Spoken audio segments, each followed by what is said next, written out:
말씀 전에 여러분들에게 좀 기도 요청을 드리겠습니다. 이미 제가 카톡을 통해서 여러분들에게 부탁을 좀 드렸습니다만 오신 우리 이창호 장로님 모친 되시는 우리 김복점 어르신이 지금 서해병원의 중환자실에서 거의 의식이 없으신 채로 그냥 링겔만 맞고 계십니다. 이제 올해로 이제 만 97세 이렇게 되셨다고 제가 들었거든요. 우리 교령에 계신 어르신이 뭐 할 수만 있으시면 회복하시면 제일 좋겠고요. 또 그래 아니하실지라도 정말 믿음 안에서 그분의 삶이 잘 마무리될 수 있도록 주 안에서 그분의 삶이 정말 아름답게 마무리될 수 있도록 특히 우리 김복점 어르신을 위해서 우리 성도님을 위해서 기도해 주시기 바랍니다. 오늘은 드디어 이제 전도서 10강 오늘 제목은 삶의 기술 혹은 삶의 예술 그런 제목을 가지고 같이 말씀 공부하도록 하겠습니다. 오늘은 전도서 9장 1절부터 12절까지인데요. 6절까지만 읽겠습니다. 제가 먼저 읽습니다. 이 모든 것을 내가 마음에 두고 이 모든 것을 살펴본즉 의인들이나 지혜자들이나 그들의 행위나 모두 다 하나님의 손 안에 있으니 사랑을 받을는지 미움을 받을는지 사람이 알지 못하는 것은 모두 그들의 미래의 일들임이니라. 모든 사람에게 임하는 그 모든 것이 일반이라. 의인과 악인, 선한 자와 깨끗한 자와 깨끗하지 아니한 자, 제사를 드리는 자와 제사를 드리지 아니하는 자에게 일어나는 일들이 모두 일반이니 선인과 죄인, 맹세하는 자와 맹세하기를 무서워하는 자가 일반이로다. 모든 사람의 결국은 일반이라. 이것은 해 아래 생해지는 모든 일 중에 악한 것이니 곧 인생의 마음에는 악이 가득하여 그들의 평생에 미친 마음을 품고 있다가 후에는 죽은 자들에게로 돌아가는 것이라. 모든 산 자들 중에 들어있는 자에게는 누구나 소망이 있음은 산 개가 죽은 사자보다 낫기 때문이니라. 산 자들은 죽을 줄을 알되 죽은 자들은 아무것도 모르며 그들이 다시는 상을 받지 못하는 것은 그들의 이름이 잊어버린 바 됨이니라. 그들의 사랑과 미움과 시기도 없어진 지 오래이니 해 아래에서 행하는 모든 일 중에서 그들에게 돌아갈 목은 영원히 없느니라. 아멘. 아멘. 자, 우리 지난 시간에 우리는 지혜자의 세상 나기라는 그 제목을 가지고 말씀을 공부했죠. 전도서 8장에 나오는 무슨 문제를 다뤘습니까? 죄의 문제, 이 땅에 존재하는 악의 문제를 우리가 다루면서 세상의 여러 가지 부조리와 모순이 난무하는 가운데 우리가 어떻게 이 세상을 살아가야 하는지 우리가 그 부분을 공부했습니다. 해답이 무엇이었습니까? 첫째는 우리의 어두운 현실을 뭐하라? 인정하라는 것입니다. 그죠? 아직도 이 땅에 죄가 세상을 지배하고 있음을 우리가 알아야 된다는 것이죠. 그래서 때로는 억울한 일을 당하고 또 때로는 이해할 수 없는 일들을 만날지라도 우리가 놀랄 필요가 없다고 그랬어요. 다만 우리가 그리스도인다움을 잃지 않은 자세가 필요하다 말씀을 드렸습니다. 우리의 모습 속에서 그리스도인임을 그들에게 보여줄 수 있어야 된다 말씀을 드렸고요. 두 번째는 뭡니까? 역사의 마지막을 우리가 생각하라는 것이죠. 하나님은 반드시 세상을 심판하신다는 것입니다. 그때 모든 일들이 다 백일하에 드러나게 될 것입니다. 우리가 그때 하나님의 심판을 생각하고 모든 것들을 참고 인내해야 된다 말씀을 드렸고, 마지막 세 번째는 뭡니까? 삶에 만족하고 항상 기쁘게 살라는 것입니다. 주어진 삶에 늘 만족하고 항상 기쁘고 감사하는 그런 인생을 살아야 된다. 그것이 진정 지혜자의 세상락이라고 말씀을 드렸습니다. 자, 오늘 전도서 9장은요. 8장이 죄의 문제였다면 9장은 무슨 문제를 다루냐면 죽음의 문제를 다룹니다. 과연 이 죽음 앞에서 우리가 어떻게 인생을 우리가 생각해야 될 건가? 전도서 9장 2절의 말씀 보십시오. 모든 사람에게 임하는 그 모든 것이 뭐라고요? 일반이라. 의인과 악인, 선한 자와 깨끗한 자와 깨끗하지 아니한 자, 제사를 드리는 자와 제사를 드리지 아니하는 자에게 일어나는 일들이 모두 일반이니 선인과 죄인, 맹세하는 자와 맹세하기를 무서워하는 자가 일반이로다. 다 같다는 것이죠. 뭐가 같다는 것일까요? 이어지는 말씀 3절에 보십시오. 모든 사람의 결국은 일반이라. 뭐가 일반이라고요? 이것은 해 아래 생해지는 모든 일 중에 악한 것이니 곧 인생의 마음에는 악이 가득하여 그들의 평생에 미친 마음을 품고 있다가 후에는 죽은 자들에게로 돌아가는 것이다. 여러분 뭐가 일반입니까? 결국 사람은 다 뭐 한다는 거예요? 죽는다는 것이죠. 선한 자나 악한 자, 그죠? 제사를 드리는 자나 제사를 드리지 않는 자, 깨끗한 자와 깨끗지 아니하는 자, 결국에는 다 뭐 한다는 거예요? 다 죽는다는 것이죠. 누구도 피할 수 없는 문제가 바로 죽음이라는 것입니다. 그죠? 그러나 여러분, 그럴지라도 이 전도서 기자는 살아있는 것이 더 낫다고 말해요. 응? 우리가 결국에는 죽을지라도 지금 내가 살아있다는 사실이 죽는 것보다 훨씬 더 낫다고 말합니다. 왜 그럴까요? 이유가 뭡니까? 9장 4절 말씀 한번 같이 읽어볼게요. 시작. 모든 산자들 중에 들어있는 자에게는 누구나 소망이 있음은 산개가 죽은 사자보다 낫기 때문이라. 이 아랍의 속담이거든요. 뭐가 무엇보다 낫다고요? 산개가 죽은 사자보다 낫다. 이 무슨 말일까요? 여러분 사자는 밀림의 뭡니까? 왕이죠. 근데 밀림의 왕이긴 하지만 아무리 왕이라도 죽은 사자는 살아있는 개만도 못하다는 것이죠. 이렇게 말하는 이유는 그들이 개를 좋아하기 때문이 아닙니다. 본래 중동에서는 개를 아주 멸시합니다. 성경도 그러잖아요. 이스라엘 문화권에서는 개를 별로 좋아하지 않습니다. 그럼에도 불구하고 산 개가 죽은 사자보다 낫다고 말하는 이유가 뭘까요? 죽은 자에게는 소망이 없기 때문에 그래요. 모든 산자들 중에 들어있는 자에게 뭐가 있다고 말씀하셨어요? 누구나 소망이 있다고 말씀하셨어요. 생명이 있는 한 거기에 기대가 있고 희망이 있습니다. 왜요? 왜 생명이 우리에게 기대를 갖게 하고 희망을 갖게 합니까? 이유가 뭘까요? 생명은 아직도 우리에게 뭐가 있음을 말씀하고 있어요? 기회가 있음을 말해주기 때문입니다. 다시 말해서 살아있다는 것은 아직도 우리에게 뭐가 있다는 것입니까? 기회가 있다는 거죠. 여러분 그렇지 않아요? 여러분 살아있다는 사실에 대해서 감사해 보셨나요? 내가 아직도 생명을 가지고 있다는 사실에 대해서 여러분 정말로 감격해 보셨습니까? 여러분 생명이 떠났다고 생각해 보십시오. 송장입니다. 그렇죠? 아무것도 할 수 없어요. 죽는 순간 우리는 감사할 수도 찬양할 수도 기뻐할 수도 감격할 수도 없습니다. 그 순간부터 우리는 완전한 무의식의 세계에서 그냥 잠을 자는 것입니다. 슬퍼할 수도 기뻐할 수도 없습니다. 그래서 전도서 9장 5절로 6절의 말씀 보시면 산 자는 죽을 줄을 알되 죽은 자는 뭐요? 아무것도 모른다고 그랬어요. 그죠? 그렇다면 아직도 우리에게 생명이 있다는 사실이 얼마나 감사한 일입니까? 그죠?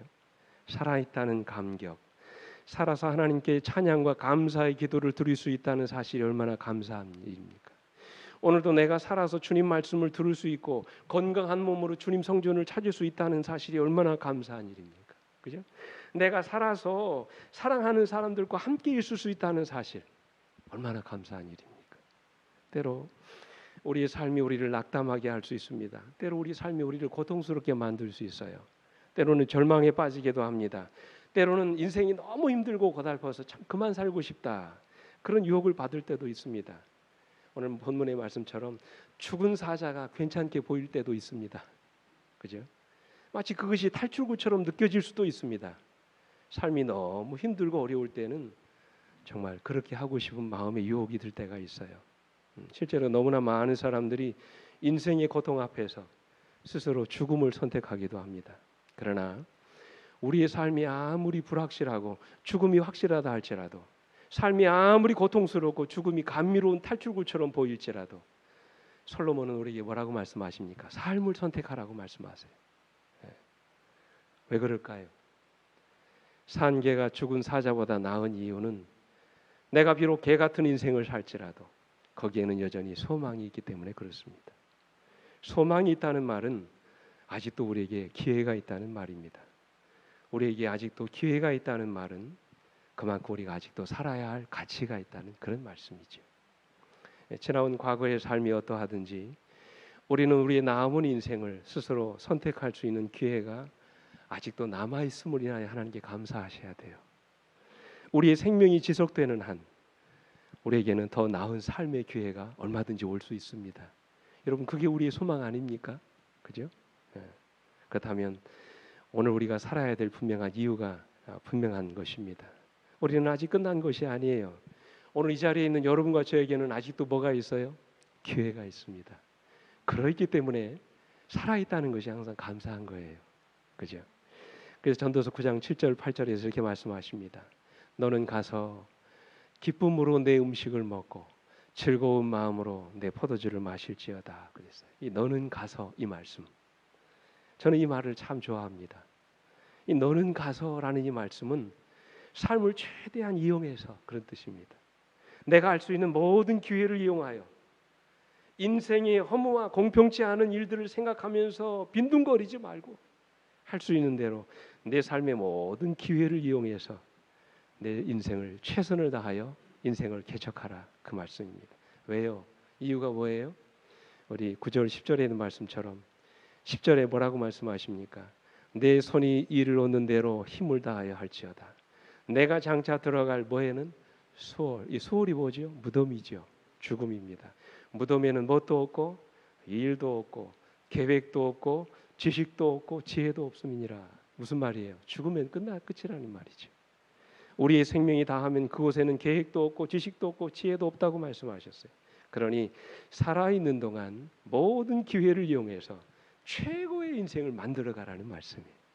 자, 그러면 죽음 앞에서 우리 인생을 아름답게 최고의 인생으로 만들어갈 수 있는 그 비결이 과연 뭘까요? 그 삶의 기술이 과연 뭘까요? 오늘 여러분의 인생이 진정 아름답게 되기를 원하십니까? 여러분의 인생이 진정 하나님 앞에서 아름답고 훌륭한 인생이 되기를 원하세요? 그렇다면 이 기술을 배우셔야 돼요. 아름다운 인생, 보다 가치 있는 인생, 그런 인생을 위해서 우리가 어떻게 인생을 살아가야 하는지 4가지 삶의 기술을 이 시간 말씀드립니다. 첫째는 즐겁게 먹고 마시라고 말씀하세요. 자, 9장 7절 말씀 보십시오. 같이 읽어볼게요. 시작. 너는 가서 기쁨으로 내 음식물을 먹고 즐거운 마음으로 내 포도주를 마실지어다. 이는 하나님이 내가 하는 일들을 벌써 기쁘게 받으셨음이니라. 이 말씀은 여러분 아무거나 먹고 마시라는 말이 아닙니다. 우리가 어떻게 먹고 마셔야 하는지를 말씀해 주고 있는 것입니다. 신앙인이라고 해서 먹는 방법이 다른 것은 아니지만 우리는 음식을 먹고 마실 때마다 기쁨으로 먹고 마실 수 있어야 된다는 거예요. 그 어떤 분이 그러시더라고요. 잘 먹는 것도 신앙이래요. 잘 먹는 것도 신앙이랍니다. 그래서 음식을 대접하는 사람의 마음에 기쁨을 줄 수 있어야 된다는 것이죠. 제가 잘하지 못하는 것 가운데 하나지만 우리 마음속에 늘 기쁨과 감사로 주어진 음식에 대해서 늘 감사함으로 기쁨으로 먹을 수 있어야 된다는 것입니다. 근데 우리는 특별히 우리 재림교인들은요.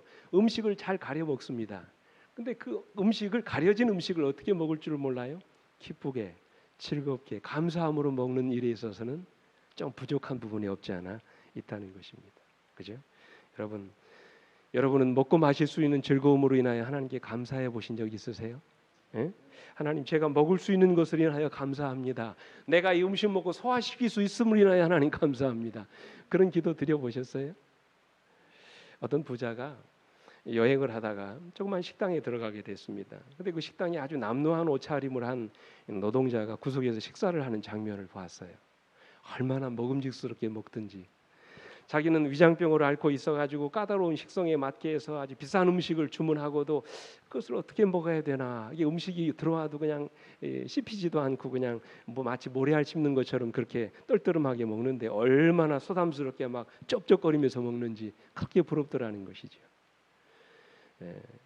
저런 식욕을 살 수만 있다면 내 재산의 절반이라도 좀 내놓을 수 있을 것 같다는 그런 생각이 들었다는 것이죠. 한번 생각해 보시기 바랍니다. 우리 주변에 건강을 잃어버린 이웃들이 먹고 마시는 즐거움을 누리지 못하는 모습을 보십시오. 그죠? 이 먹고 마시는 즐거움, 이것은 하나님께서 여러분과 저에게 주신 축복입니다. 늘 감사함으로 드셔야 돼요. 다시 7절 말씀을 좀 보십시오. 너는 가서 기쁨으로 내 음식물을 먹고 말씀하셨어요. 여기서 여러분 뭐가 강조되고 있습니까? 기쁨으로, 즐거운 마음으로 그런 말씀. 우리가 음식을 먹고 마시는 것보다 먼저 선행되어야 할 것이 있는데 그것은 음식을 먹는 우리 마음속에 음식을 주신 하나님께 대한 뭐가 있어야 된다는 거예요. 감사가 있어야 된다는 거죠. 그죠? 그래야 기쁨이 있어요. 그래야 즐거움이 있는 것입니다. 그때부터 우리가 마음속으로 기쁨으로 또 즐거움으로 음식을 먹고 마실 수 있게 된 거예요. 우리나라 중종 때 명신이었던 김정국이라고 하는 사람이 있습니다. 이분이 34살에 기묘사화로 선비들이 다 죽어나갈 때 동부승지의 자리에서 좌천돼 가지고 시골로 낙향해 가지고 이제 고향에 돌아가게 됐습니다. 고향에 돌아가서 자기 고향 앞마당에 이제 정자를 짓고 스스로 팔여거사라고 불렀습니다. 자기를 가리켜서. 왜 팔여거사냐? 이 팔여라는 말은 8가지가 넉넉하다는 뜻인데 녹봉도 끊긴 그가 팔여 8가지가 넉넉한 것을 인해서 감사했다는 거예요. 그래서 그 친구가 이유를 물었습니다. 도대체 뭐가 넉넉하냐 물었더니 그가 대답하기를 토란국과 보리밥을 넉넉하게 먹고 따뜻한 온돌에서 잠을 넉넉하게 자고 맑은 샘물을 넉넉하게 마시고 서가에 가득한 책을 넉넉하게 보고 봄꽃과 가을 달빛을 넉넉하게 감상하고 새와 솔바람 소리를 넉넉하게 듣고 눈 속에 핀 매화와 서리 맞은 국화향기를 넉넉하게 맡는다네. 한 가지 더. 이 7가지를 넉넉하게 즐길 수 있기에 파려라 하네. 그랬어요. 여러분 감사하지 않습니까? 우리는 이거 다 누리고 있잖아요. 이 김정국의 말을 듣고 그 친구가 팔부족이라는 말로 이렇게 화답했답니다. 세상에는 자네와 반대로 사는 사람도 있더군. 진수성찬을 배불리 먹어도 부족하고 휘황한 난간에 비단 병풍을 치고 잠을 자면서도 부족하고 이름난 술을 실컷 마시고도 부족하고 울긋불긋한 그림을 실컷 보고도 부족하고 아리따운 기생과 실컷 놀고도 부족하고 희귀한 향을 맡고도 부족하다 여기지. 한 가지 더. 이 7가지 부족한 게 있다고 부족함을 걱정하더군. 그렇게 말씀하셨어요. 참 우리가 부족한 것을 따지고 보면 한이 없지요. 그러나 넉넉한 것이 무엇인지를 따져본다면 내가 그렇게 많은 것을 가지고 있구나 하는 사실에 대해서 하나님께 감사하게 될 것입니다. 우리는 원래 빈몸으로 이 세상에 태어났기 때문에 지금 내가 가지고 누리고 있는 것 다 하나님께 선물로 받은 것 아니겠습니까? 그죠? 감사는 내가 가지고 있는 것을 족한 줄로 여길 때 생기는 마음입니다. 이처럼 우리가 마음속에 하나님이 주신 음식에 대한 기쁨과 즐거움을 가지고 먹고 마시는 일이 얼마나 즐거운지 모릅니다. 오늘 여러분의 인생이 아름답기를 원하세요? 첫째로 먹고 마시는 일에 있어서 항상 기쁘고 감사하십시오. 그것을 인하여 항상 즐거움을 누리시게 되기를 간절히 바랍니다. 자, 두 번째, 우리가 삶의 기술은 두 번째는 인생을 멋지게 살아야 돼요. 특히 우리 재림교인들은 저부터도 8절 말씀을 보십시오. 내 의복을 항상 뭐하게 하며 희게 하며 내 머리에 향기름을 그치지 아니하도록 할지니라. 원문 그대로 번역하면 이런 뜻입니다. 옷 단정히 입어라. 향수 바르고 살아라. 그런 말입니다.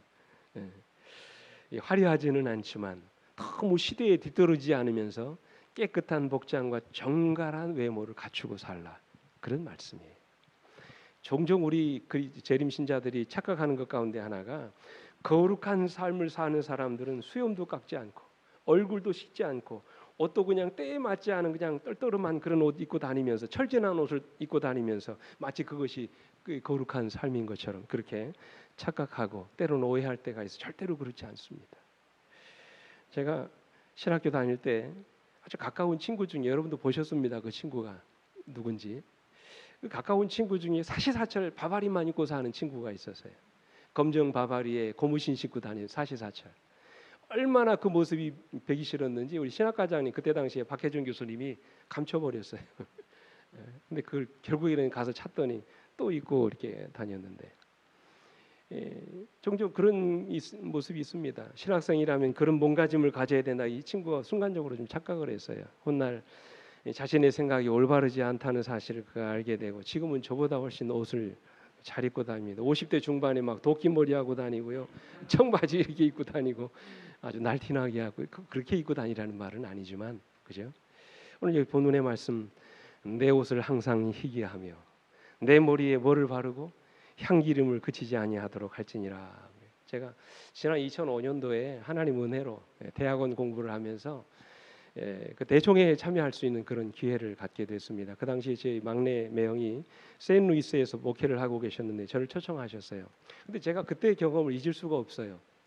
이 샌루이스에서 이제 전체 대총회를 하는데 수만 명에 달하는 우리 대표자들이 모든 이 행사가 끝나면 일시에 다 나옵니다. 수만 명이 막 빠져나와요. 장관입니다. 그리고는 이제 그 각자의 처소 이 숙소를 향해서 막 가는데 중간 중간에 쇼핑하는 분들이 있지요.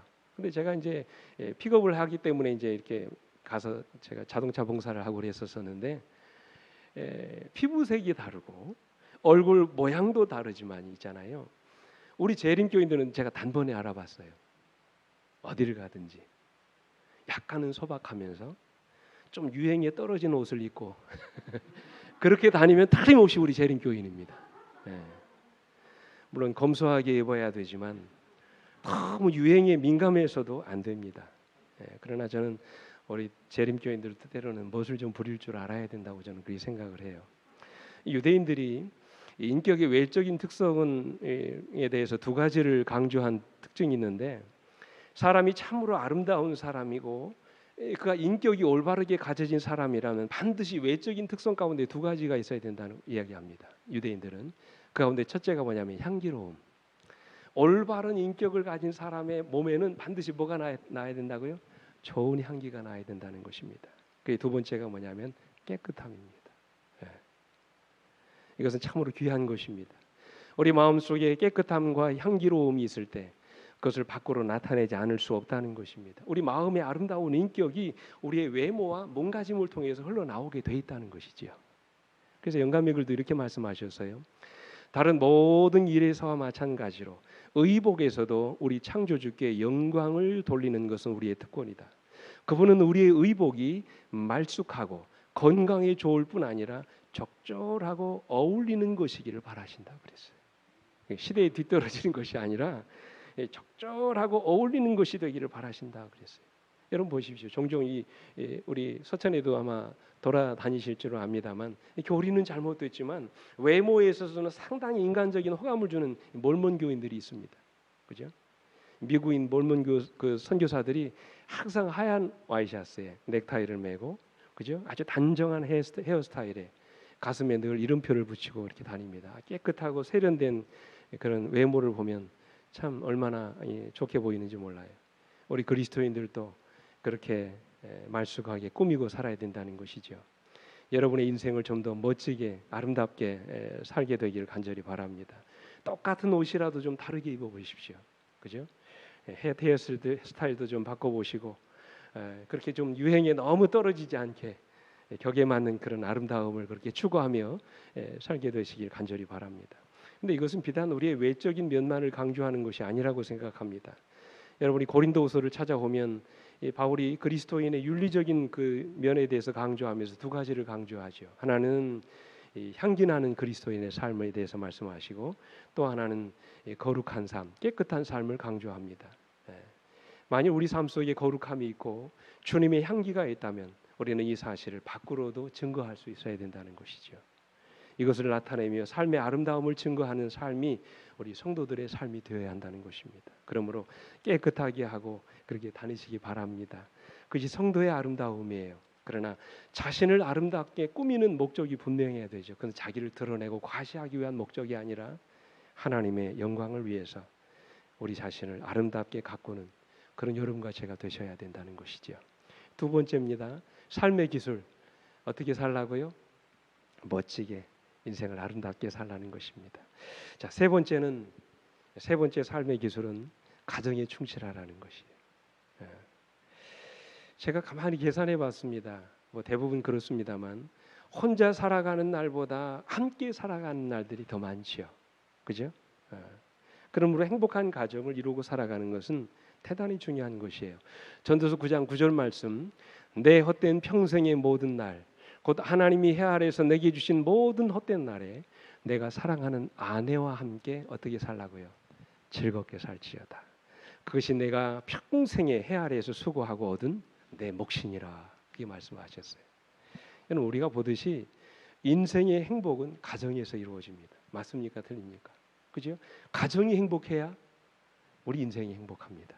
가정이 불행하면 결코 우리 인생이 행복할 수 없어요. 성경은 그래서 가정의 행복을 누리지 못하면 그 사람은 행복한 사람이 아니라고 말씀하십니다.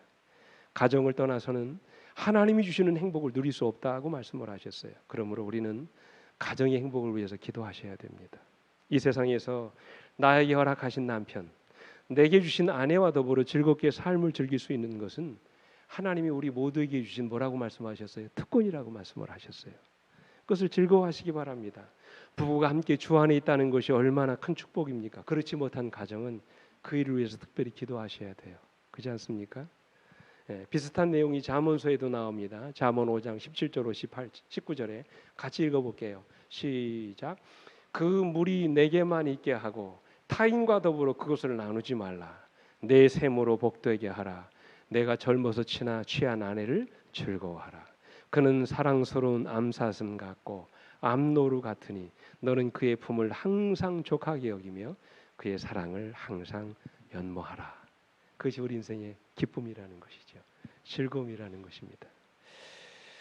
혹시 우리 젊으신 분 가운데 보신 분이 계실지 모르겠습니다만 저는 보지는 않았습니다만 말씀을 준비하다가 제가 영화에 대한 이야기를 제가 스토리를 좀 쭉 봤어요. 노트북이라고 하는 그 영화인데 실제 실화를 이렇게 영화로 만든 그런 영화입니다. 라이언 고슬링이라고 하는 남자와 또 레이첼 맥 아담스라고 하는 그 두 남녀 배우가 주연을 했던 이 영화는 그 당시 니콜라스 스파크스라고 하는 그 작가의 장인 장모의 이야기를 실제로 만든 이야기입니다. 이 늙은 부부의 이야기인데요. 이 두 사람이 젊은 날에 뜨겁게 사랑했습니다. 결혼을 하고 행복한 삶을 살았습니다. 어느덧 세월이 흘러 노년에 접어들었는데 안타깝게도 부인이 알츠하이머, 이게 뭔지 아시죠? 치매에 걸립니다. 기억을 상실합니다. 가족을 알아보지 못하고 심지어 남편도 알아보지 못합니다. 남편은 부인을 홀로 있게 할 수 없어서 결국 부인과 함께 어디에 들어가냐면 요양원에 같이 들어갑니다. 그러자 자녀들이 아버지를 막습니다. 노인인데 건강 상할까 봐 걱정이 됐기 때문입니다. 어머니는 그저 자기들이 돌아가면서 맡을 테니 아버지는 집에 가 계시라고 간청합니다. 근데 이 아버지가 그런 자녀들을 향해서 이렇게 말을 하지요. She is my home. 그렇게 얘기합니다. 무슨 뜻입니까? 그녀가 내 집이다. 무슨 얘기입니까? 부인이 없는데 집이 무슨 소용이 있느냐는 것이죠. 결국 자녀들이 포기하고 돌아가지요.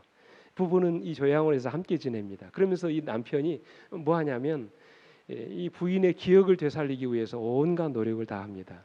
옛사랑의 추억을 기록한 노트를 펼쳐놓고 시간마다 부인에게 자신의 옛 추억을 이야기해 줍니다. 그러다가 남편의 정성이 통했는지 부인이 기억을 회복하고 남편을 알아보게 됩니다.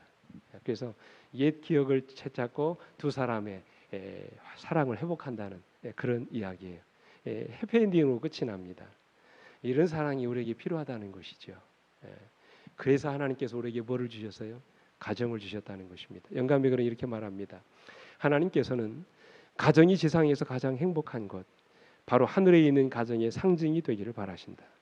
가정에서 결혼의 책임들을 감당하고 그들의 취미를 예수 그리스도의 취미에 연결시키며 그분의 팔과 보증에 의지함으로 남편과 아내는 하나님의 천사들이 칭찬하는 이 연합에서 행복을 나눌 수 있다. 그랬어요. 그래서 가정의 행복은 마치 화초를 기르는 것과 같다. 그렇게 말씀을 하셨어요. 서로에게 관심을 갖고 끊임없이 물을 주어야 합니다.